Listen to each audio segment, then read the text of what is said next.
कराची का छोटा ताजिर जो शायद गालिबन मोबाइल मार्केट के अंदर इनकी शॉप थी, और ये अली मुर्तज़ा जमील ये यहाँ से छुट्टी पे जाते हैं और वहाँ पर शायद गालिबन कोयटा पहुँच जाते हैं, वहाँ सैर व तफरी करते हैं और फिर उनकी वापसी हो रही होती है। और वापसी के दरमियान रात का इंतखाब करते हैं और गूगल मैप गलत डायरेक्शन देता है और वो भटक जाते हैं और उसमें वो शिकार हो जाते हैं दहशत गर्दों का। अली मुर्तज़ा के जो दोस्त है उसने उसको बोला पहले कि आप नहीं आओ, यहाँ हालात सही नहीं है, अच्छा। तो आप जो सफ़र जो है वो कोशिश करोगे अभी नहीं आओ। लेकिन फिर वो समझा कि भाई मैं उसको जो है मना करूंगा तो वो कहेगा कि जानबूझ के जो है मना किया जा रहा है। लेकिन फिर उसने कहा बिल्कुल आप आना चाहते हो तो आ जाओ। तो जो दोस्त था कि आप रात को सफ़र नहीं करो, रात में हालात सही नहीं है, रात में आप सफ़र नहीं करो, हालात सही नहीं है। लेकिन उसने कहा मेरी जो है 3 दिन छुट्टी थी, अब दूसरे दिन जो है हमारी मार्केट खुल जाएगी। तो उसने वही जैसे वो आया था गूगल के थ्रू उसी तरह जो है उसने वो जो है जब वो लगाया उसने गूगल मैप तो गूगल मैप से थ्रू जो है वो 2-3 जगह रास्ते निकलते हैं कराची के लिए। ये वाक़या 11:30 बजे के करीब हुआ है बकौल उनके वालिद और वालिदा साहब के, और उनके जो उन्होंने जो उनका दोस्त है उसने बताया कि 11:30 बजे हुआ है और उसको 11:45 बजे फ़ोन आया है उनकी मिसेस का, उनके कहा कि हमें जो है गोलियां लग गई हैं और जो है हम, उन्होंने बताया आप कहाँ हो, तो उसने बताया कि भाई हम तो पता ही नहीं, झाड़ियाँ जंगल है, हमें तो पता ही नहीं कहाँ है, अंधेरा हो रहा है बिल्कुल। सुबह तक जो इंतज़ार किया उन्होंने 5-6 घंटे 7 घंटे जो भी है, उसके बाद फिर वो लोग वहाँ गए, उनको रेस्क्यू किया है।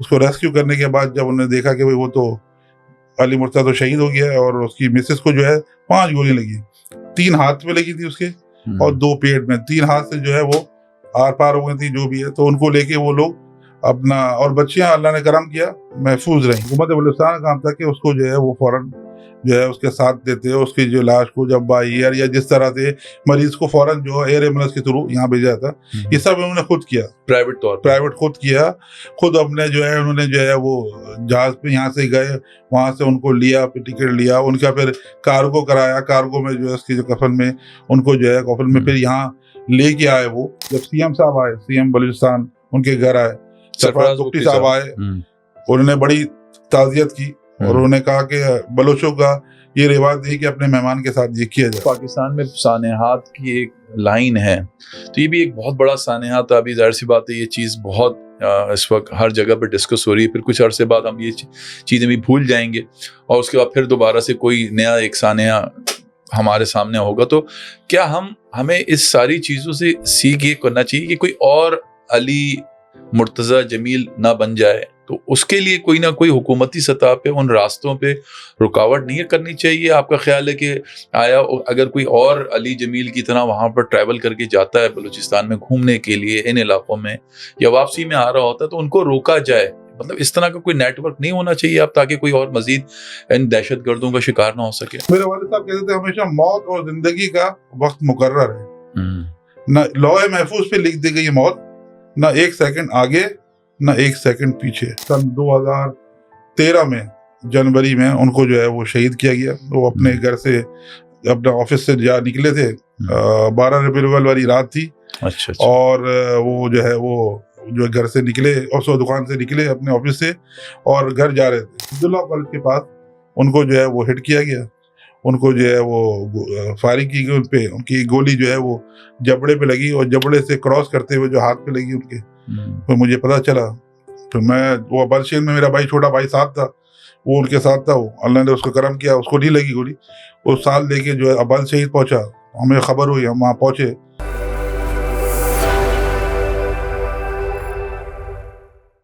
अस्सलाम वालेकुम, टॉक विद अली अतहर के आज एक और एपिसोड के साथ आज हम मौजूद हैं। आज मेरे दरमियान एक मशहूर समाजी और मैं कहूँगा एक्टिविस्ट, जो उनके ना सिर्फ खुद हैं, उनकी ज़िंदगी के अंदर वो हमें मुख्तलिफ प्लेटफॉर्म में नज़र आते हैं, और उनके जो लेगेसी उनके फादर के हवाले से अगर मैं कहूँ तो वो भी माशाल्लाह अंजाम दे रहे हैं। मोहम्मद इरफान साहब, जो कि मशहूर ये जो कराची की जो इलेक्ट्रॉनिक्स मार्केट है उनके सदर थे, और उन्हें भी बहुत एक तरह से अनन्नाक वाक़े के ज़रिए से उनको जो है वो कत्ल किया गया था। फिर उसके बाद उनके बड़े साहबजादे जो हैं रिजवान इरफान साहब, उन्होंने उनकी ज़िम्मेदारी उठाई, और आज तक हम देखते हैं कि किसी भी जगह पे कोई भी मसले मसाइल होते हैं तो वो हमेशा लोगों की आवाज़ बनते हैं और उस सारे मामले में हमें नज़र भी आते हैं। तो आज सबसे पहले उनसे उन्हीं की फैमिली और फिर उसके बाद ख़ासकर ये जो बलूचिस्तान के अंदर बहुत ही दर्दनाक और मैं कहूँगा अफसोसनाक दिलखराश वाक़या हुआ, जिसके अंदर अली मुर्तज़ा जमील जो हैं वो उनको कत्ल किया गया और गालिबन वो मस्तोंग डिस्ट्रिक्ट का जो इलाका है खुंड उसके इलाके के अंदर दश्त लगता है, जहाँ वो गूगल मैप के गलत डायरेक्शन की वजह से वो भटक गए और वहाँ पर वो उन दहशतगर्दों के जो है वो शिकार हुए।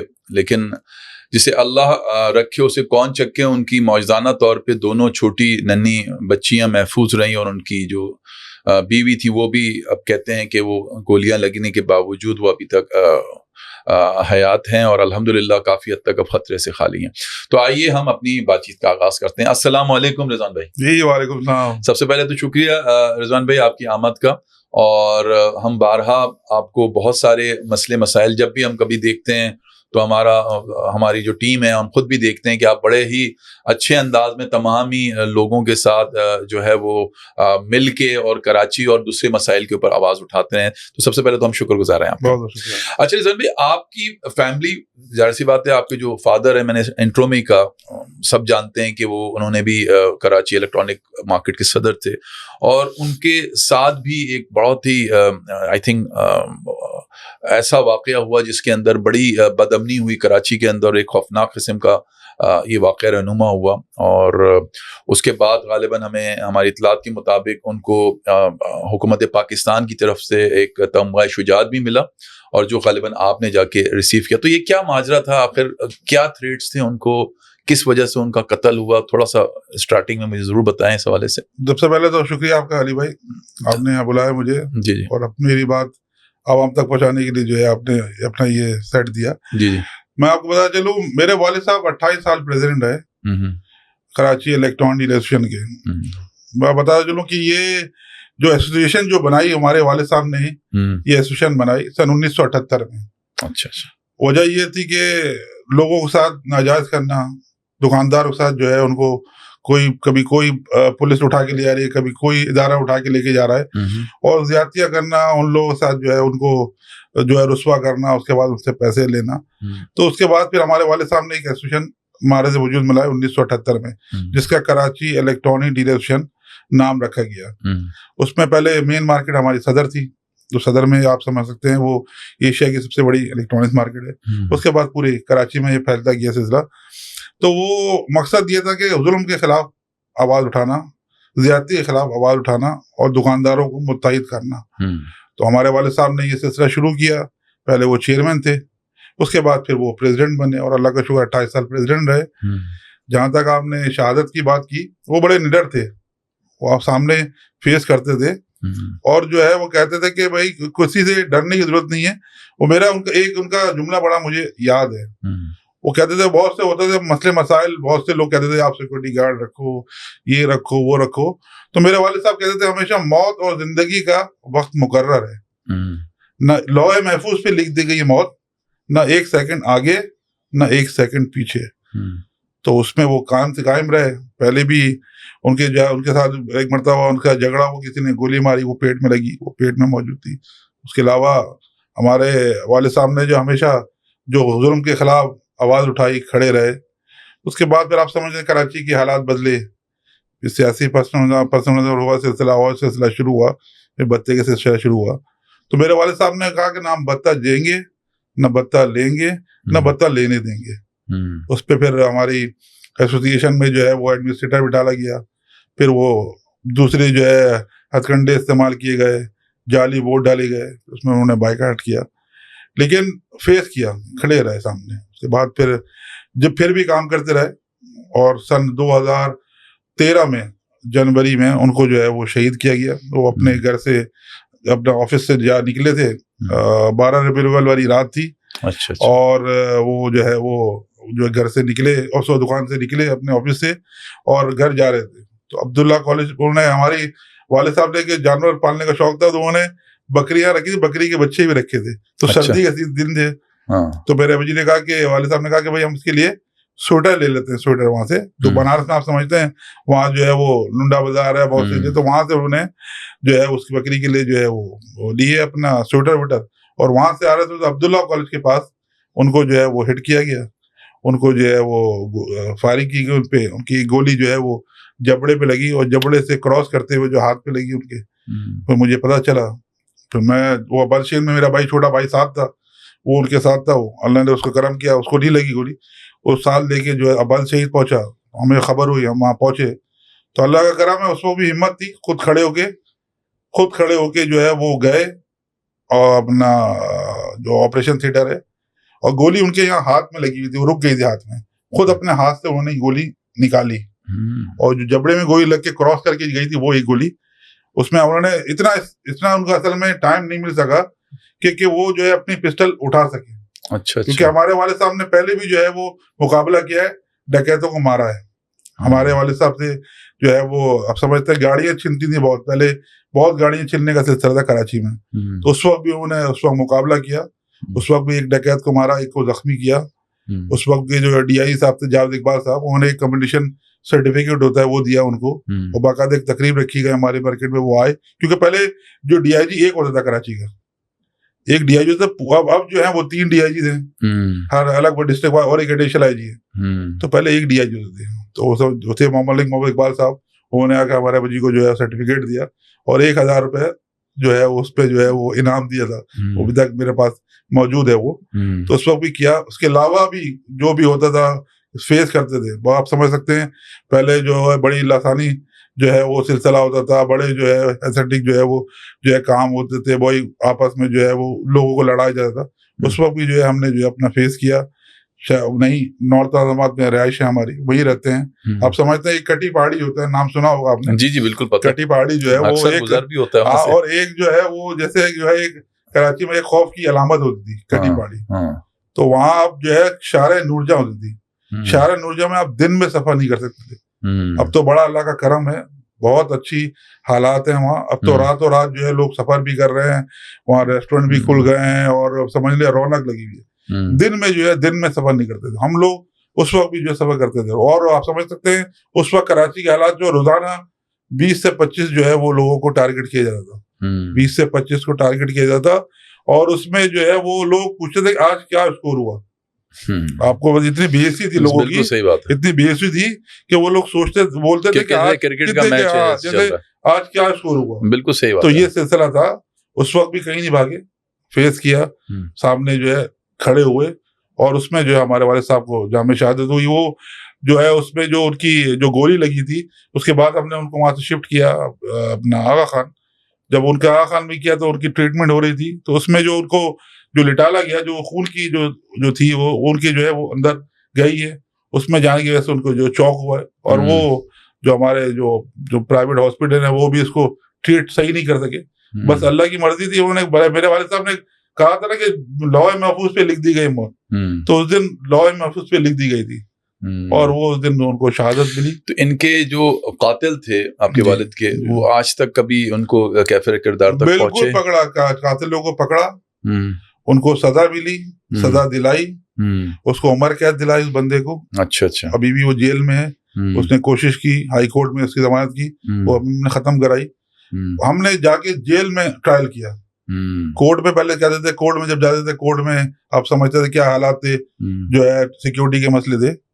तो हमने फिर उसको जो है जेल में उसके ट्रायल करवाया, और जेल में उसकी जो है वो उसकी सुनवाई हुई, और उसको जो है हमने जो है जो सख्त सजा थी वो आखिरी, वो उसमें जो है उसको उम्र कैद की सजा हुई। हमने अपना फर्ज पूरा किया और लगे रहे इसमें।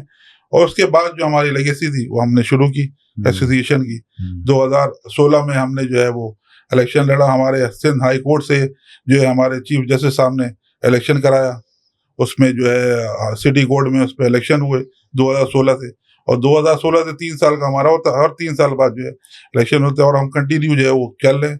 1 साल हमारा इलेक्शन हुआ और 2 मरतबा हम अनअपोज आए। अब इंशाल्लाह जो है अल्लाह खैर करेगा, क्योंकि हमने खिदमत की लोगों की, बेलौस खिदमत की है, और हम कोशिश करते हैं सबके काम हो, एक इलेक्ट्रॉनिक्स का नहीं। अगर कोई इसके अलावा भी आता है, कराची का एक ताजिर, किसी परेशान में तकलीफ है, तो अल्लाह ने हमें अगर ये साथ दी है तो हम किसी के काम आ जाए, हम किसी के लिए जो है मुश्किल वक्त में उसका जो है मसला हल नहीं, बहुत बड़ी ये खिदमत तो है। जी। और आम तौर पे अब जिस तरह का अब सिस्टम हो गया है, लोग किसी ज़माने में पता करते थे कि रिश्तेदार एक दूसरे से मिलते जुलते थे, बहन भाई एक साथ मिलके घर में रहते थे। अब तो ये पूरा सिस्टम अब तो हमें ख़त्म होता हुआ नज़र आ रहा है। अब तो बस शादी होती है, लोग अलग हो जाते हैं, और वो पुराने वाले जो थे वो अब कम नज़र आ रहा है, कम फैमिलियों में नज़र आता है। ज़्यादातर लोग इस तरह से नहीं होते। तो इस ऐसे दौर में इतना आप लोगों के लिए करते हैं, बड़ी बात है, सच्ची बात है। और वक्त निकालना, फिर इससे बराह रास्त आपकी अपनी फैमिली भी मुतासिर होती है, क्योंकि घर वाले आपके जो फैमिली होती है, जो इमीडिएट फैमिली होती है, उनको भी आपका वक्त चाहिए होता है। तो फिर इस तरह के जो लोग होते हैं, फिर उनके पास तो टाइम ही नहीं होता है फिर अपनी फैमिली के लिए। फिर कैसे टाइम निकालते हैं? देखिए, टाइम निकालना बड़ा मुश्किल है। हाँ, बहुत मुश्किल होता है। फैमिली तो बहुत ही डिस्टर्ब होती है। हाँ, फैमिली तो यानी कोई छुट्टी वाले दिन भी कुछ पता नहीं कुछ हो सकता है, तो छुट्टी दिन भी जो है हम जाना पड़ता है। हमारा 24 घंटे फोन खुला होता है, 24 आवर फोन खुला होता है, और किसी वक्त भी किसी का फोन आएगा तो हमें उसका मसला हल करना है। तो घर वाले ज्यादा उसमें नहीं होते, परेशान नहीं होते आपकी इस सारी जो सरगर्मियां हैं?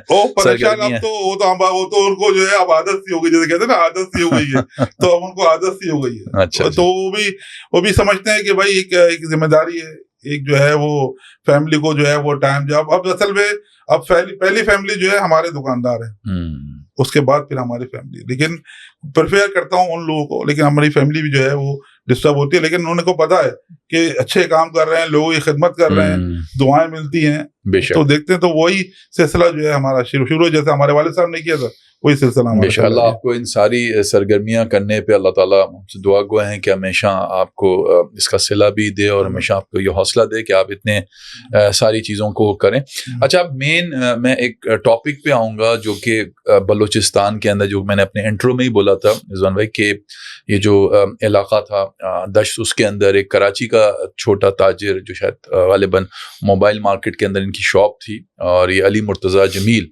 ये यहाँ से छुट्टी पे जाते हैं, और वहाँ पर शायद गालिबन कोयटा पहुँच जाते हैं, वहाँ सैर व तफरीह करते हैं, और फिर उनकी वापसी हो रही होती है। और वापसी के दरमियान रात का इंतखाब करते हैं, और गूगल मैप गलत डायरेक्शन देता है, और वो भटक जाते हैं, और उसमें वो शिकार हो जाते हैं दहशतगर्दों का।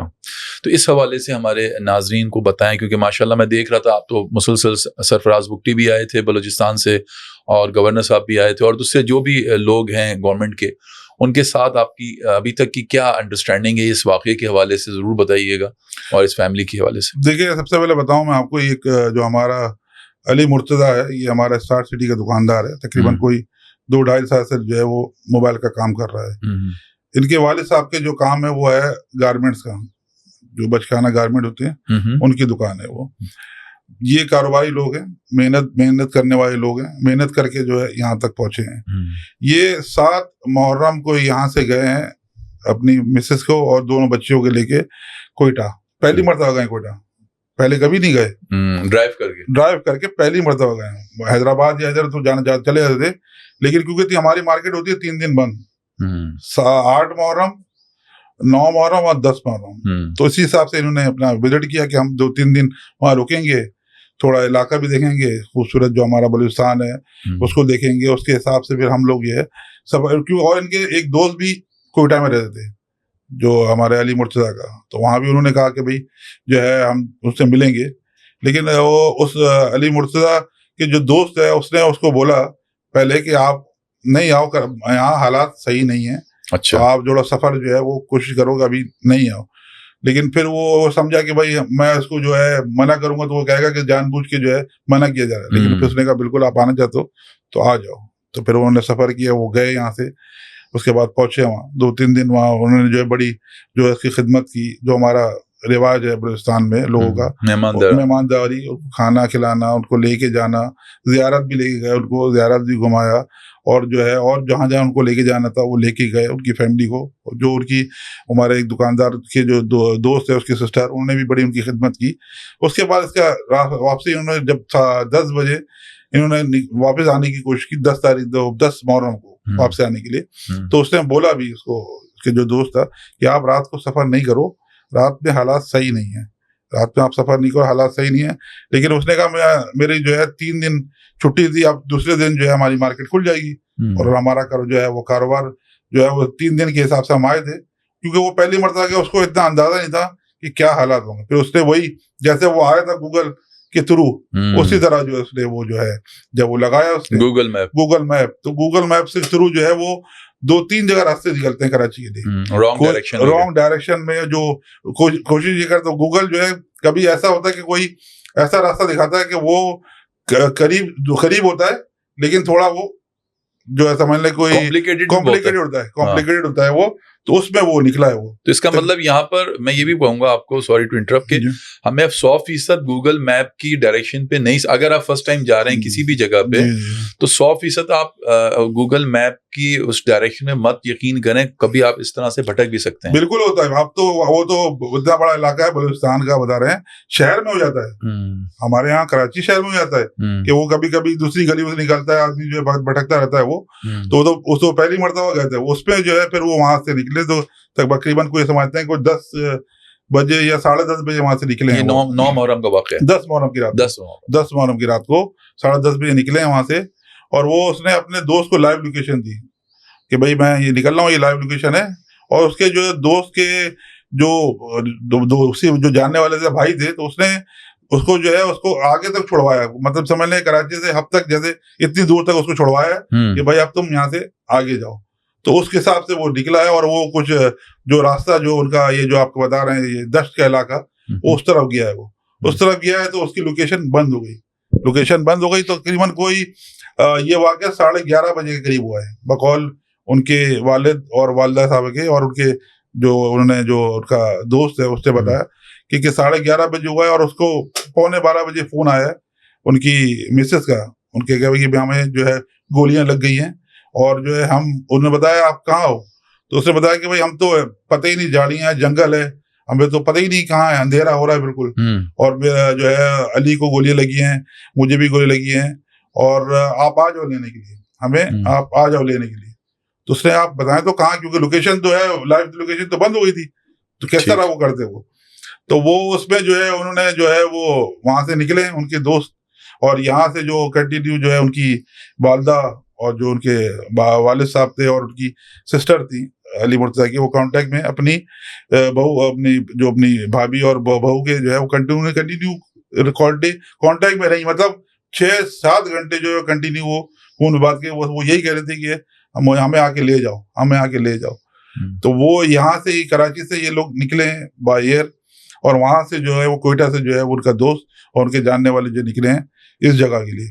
लेकिन वो जब पहुंचे हैं उसके करीब ही, तो रात का टाइम था, और वो वाकई उन्होंने जो FC वाले हैं या जो भी है उनको बोला भाई ये मसला हो गया है, आप चलें। तो उसने कहा हम रात को नहीं जा सकते, सिक्योरिटी रीजन है, हम वहां तक पहुंच नहीं सकते, हमें इंस्ट्रक्शन नहीं है कि आप जो इस वक्त सफर करें कि यहाँ। उसने बताया कि इस तरह से गोली लगी है उनको, हमारे जो दोस्त हैं और उसकी मिसेज है, उसके बच्चे हैं। तो उसने कहा हम सुबह तक इंतजार करेंगे, हम जब सुबह तक हमें जब क्लियरेंस मिलेगी उसी हिसाब से जाएंगे हम। तो सुबह तक जो इंतजार किया उन्होंने 5-6 घंटे 7 घंटे जो भी है, उसके बाद फिर वो लोग वहां गए, उनको रेस्क्यू किया है।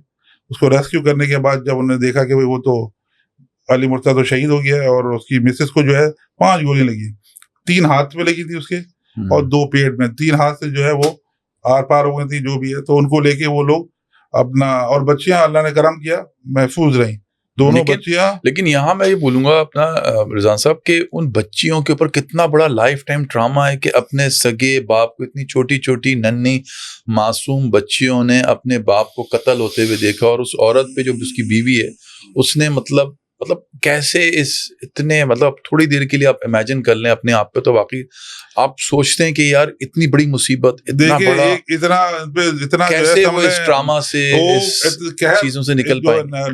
देखिए आप देखिए उन पे बेचारियों पे जो है ना जुल्म हुआ, दहशतगर्दी हुई, और समझ लें इतनी और उनकी जो मिसेज हैं, मैं उनको सलाम कहता हूँ, बहादुर बेटी बहादुर बीवी, और अपने शौहर को भी उसने देखा, अपनी खुद जख्मी भी थी, उसके बाद अपने बच्चों का भी ख्याल किया, बच्चों को भी कंटिन्यू जो है संभाला, और किस तरह का वाकया और किस तरह हालत होगी वहां, आप सोच सकते नहीं है कि जिसके साथ होगा उसको पता होगा। और वो 6-7 घंटे जो है वो अंधेरे में बैठी रही, ना कोई था ना मौजूद था, अंदर जंगल बिल्कुल, और वो जो है कंटिन्यू बात कर रही थी। वो अपनी हिम्मत दे रही थी, अपने बच्चों को हिम्मत दे रही थी, अपने घर वालों को हिम्मत दे रही थी, अपने शौहर को जो है पकड़ा हुआ था कि खुदा वो जो है उसकी जो है जान बच जाए। वो कंटिन्यू इस तरह करती रही।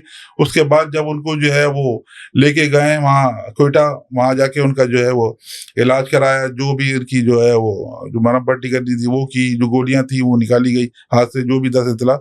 और उसके बाद जो है वो उनकी जो उनको जब पता चला कि भाई अली का तो शहीद हो गया, तो आप समझ सकते हैं क्या उस पर गुजरी। वो तो कोशिश, वो तो अपनी वो तो बीवी तो कोशिश कर रही थी कि मैं इसको बचा लूं, मैं कर लूं, और यहाँ से भी लोग कराची जाए, वहां से भी गए, लेकिन वो जो है वो टाइम, जो इतना टाइम निकाला गया, या टाइम जो है वो सर्व किया गया, या अपने वो सेफ्टी की, क्योंकि आप समझ सकते हैं वो भी शोरशराबा इलाका है। क्योंकि ऐसा भी हुआ है कि भाई कोई जो है वो गलत कॉल करके उनको बुला लेता था, और उसके बाद जो है वहाँ जो है वो लोग जो है जो वहाँ के जो हमारे FC है, पुलिस है, उस पर हमला कर देता। तो वो भी उनको जो है वो डर था। उसी हिसाब से वो दिन में गए, उसको पहले क्लियर किया इलाके को, उसके बाद फिर जो है शायद इनको जो है वहाँ से मूव किया तो क्वेटा। फिर उसके बाद इनकी वालदा, एक इनकी सिस्टर और एक उनके कजन, ये जो है वहाँ पहुंचे। उनको फिर वहाँ से बाय एयर जो है वो कराची ले गया, और उसकी जो मैयत थी वो भी जो है वो जो एज अ कार्गो में करके PIA कार्गो में, तो फिर वो यहाँ लेके आए। उस वक्त तक भी हुकूमत ने कोई जो है से वो जो है कांटेक्ट नहीं किया था।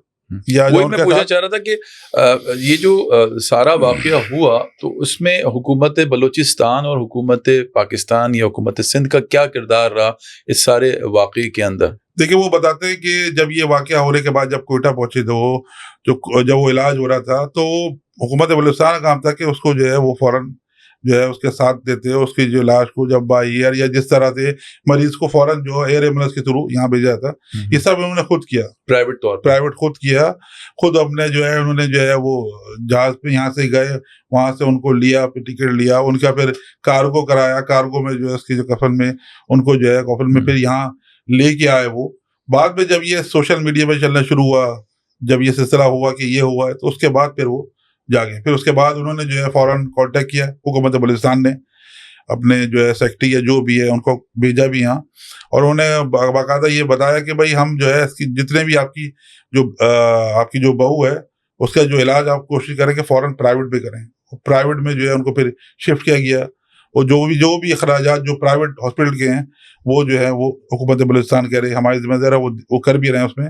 और इसके अलावा जब CM साहब आए, CM बलूचिस्तान उनके घर आए, सरफराज बुगटी साहब आए, उन्होंने बड़ी ताज़ियत की, और उन्होंने कहा कि बलोचों का ये रिवाज है कि अपने मेहमान के साथ ये किया जाए। और बड़े जो है गमगीन और बड़े दुख में जो है उनके जो बताया, और उन्होंने कहा कि ये मैं बहैसियत CM अभी हूँ या नहीं हूँ, लेकिन बहैसियत मैं सरदार नवाब अपना जो बुगटी मेरा जो है, मैं आपसे वादा करता हूँ कि इनकी जो भी है, जो बच्चियों की जो किफालत है वो हुकूमत बलूचिस्तान भी करेगी और हम भी करें, जब तक कि वो 16 साल की नहीं होती।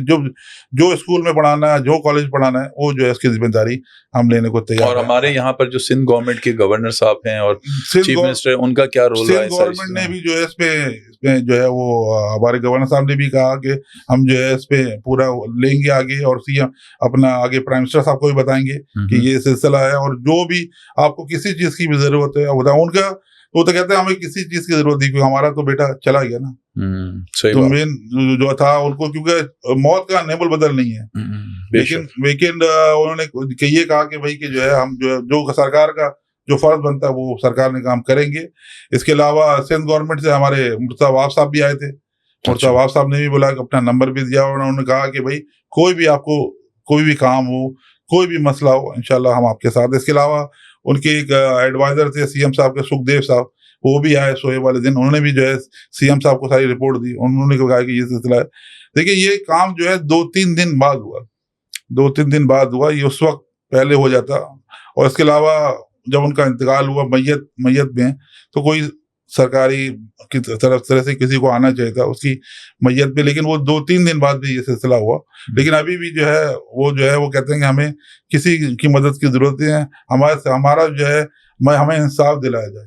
जो लोग भी उसके जो है कत्ल में मुलव्विस हैं, 2 दहशतगर्द उसमें मुलव्विस हैं, उनको कैफे किरदार था कि वो कहते हैं उनके वालिद साहब कि मेरा ये आखिरी बेटा होना चाहिए, इसके बाद किसी बेटे को जो है इस तरह जो है वो शहीद दी गया। नहीं, बिल्कुल सही कहते हैं, और मैं यही यहाँ बात उनकी बढ़ाऊंगा भी कि हम देखते हैं पाकिस्तान में सानेहात की एक लाइन है, तो ये भी एक बहुत बड़ा सानेहात है। अभी जाहिर सी बात है ये चीज़ बहुत इस वक्त हर जगह पर डिस्कस हो रही है, फिर कुछ अरसे बाद हम ये चीज़ें भी भूल जाएंगे और उसके बाद फिर दोबारा से कोई नया एक सानेहा हमारे सामने होगा। तो क्या हमें इस सारी चीज़ों से सीख ये करना चाहिए कि कोई और अली मुर्तज़ा जमील ना बन जाए, तो उसके लिए कोई ना कोई हुकूमती सतह पे उन रास्तों पे रुकावट नहीं करनी चाहिए? आपका ख्याल है कि आया अगर कोई और अली जमील की तरह वहां पर ट्रैवल करके जाता है बलूचिस्तान में घूमने के लिए इन इलाकों में, या वापसी में आ रहा होता है, तो उनको रोका जाए? मतलब इस तरह का कोई नेटवर्क नहीं होना चाहिए अब, ताकि कोई और मजीद इन दहशतगर्दों का शिकार ना हो सके? देखिए, हुकूमत बलूचिस्तान की जिम्मेदारी है, ये रियासत है, रियासत की जिम्मेदारी है कि अपनी आवाम की जो हिफाजत करे। रात को आपको जब पता है हालात खराब हैं, हुकूमत को भी पता है, तो वो रास्ते बंद कर देने चाहिए, वहां से किसी को सफर करने की इजाजत दीजिए। आप वो रास्ते बंद कर दें, कोई आप जो है वो जाएगा ही नहीं ना। आप देखें मोटरवे पे कभी जब वो जो मौसम खराब होता है, जब वो जो है कोहरा गिर रहा होता है, वो रास्ता बंद कर देते हैं, किसी को नहीं आने देते। जब रास्ता सही हो जाता है, क्योंकि आगे हादसा ना हो जाए, किसी की मौत ना हो जाए, तो वो रोक देते हैं। तो आप यहाँ ये भी क्यों नहीं बंद करते? आप रास्ता रात में बंद कर दें, आप दिन में सफर करें, कॉन्वॉय की सूरत में करें, क्योंकि आप समझ सकते हैं सिंध में भी पहले बहुत हालत खराब थे। पहले मैं आपको 20-25 साल पुरानी बताता हूँ, सिंध में भी जो है लोग रात में सफर नहीं करते थे, कॉन्वॉय की सूरत में से करते थे। आगे और पीछे पुलिस होती थी, रेंजर्स होती, वो उनको जो है मूव करती थी। तो आप जो है आप समझ सकते हैं कि हालात ऐसे हैं, सूरजदा हैं, और लोगों की जानों का जो है नुकसान होने का अंदेशा है। तो आप वो रास्ता जो है बंद कर दें रात को, ना दिन में आप सफर कराएं। और अब ये सिलसिला तो वो तो पाकिस्तान समझ के कहते हैं ना, पाकिस्तान समझ के किया था ना, पाकिस्तान ही है वो, बलूचिस्तान है, पाकिस्तान का हिस्सा है, उसके हिसाब से जो है वो घूमने गया था। उसको नहीं पता था कि ये सिलसिला होगा, वो तो समझता कि हालात बहुत बेहतर हैं। वालिद ने शायद मना भी किया था उनको जाते वक्त कि आप मत जाएं। वालिद साहब ने बोला भी था, मना भी किया था, लेकिन वो जब बच्चे ने जिद की तो उन्होंने कहा ठीक है आप जा रहे हो फैमिली के साथ, आप चले जाओ सिलसिला। तो फिर वो उसके हिसाब से वो गया है वो, और उसके बाद जो है, और अगर वापसी, अगर माशाल्लाह उन्होंने अपना ट्रिप कर भी लिया था, तो वापसी में रात में निकलना ये उनको गलत है ना, एक तरह से फैसले की तरफ ले गया। अगर वो सुबह भी निकलते तो शायद फिर भी वो नतायज कोई डिफरेंट होते हैं। लेकिन वो बात आपकी मैं कहूँगा कि एक लिखा हुआ होता है, एक वक्त होता है हर इंसान का, तो वो वक्त था। तो बहरहाल हम यही कह सकते हैं, दुआ कर सकते हैं कि आने वाले वक्तों में ऐसे वाक़यात मज़ीद ना हो, और जिन जिन चीज़ों के ऊपर आपने निशानदेही की, हमें उम्मीद है कि जो हुकूमती सतह पर जो लोग हैं, इदारे हैं, वो इस सारी चीज़ों को सुनेंगे भी और कोशिश करेंगे कि इस तरह के वाक़यात ना हो। बहुत शुक्रिया आपका वंस अगेन रिजवान साहब आने का। तो नाज़रीन, ये आज कुछ रिजवान साहब के वालिद मोहतरम और ख़ास कर ये जो वाक़या हुआ है बलूचिस्तान के अंदर, उस हवाले से सभी के जो दिल हैं वो बड़े पुरनम हैं और काफ़ी गमगीन हैं हम सब लोग इस सानहे की वजह से, इस वाक़े की वजह से। और उम्मीद करते हैं कि आइंदा कोई और अली मुर्तज़ा जमील के साथ ये वाक़या ना हो। तो जो चीज़ें हैं हमें प्रिकॉशन करने चाहिए, हुकूमत बलूचिस्तान को भी और पाकिस्तान गवर्नमेंट को भी, ताकि आइंदा इस तरह के वाक़यात ना हो सकें। तो अगले प्रोग्राम तक के लिए, एपिसोड तक के लिए मुझे इजाज़त दीजिए। अपना बहुत ख्याल रखिएगा। अल्लाह हाफ़िज़।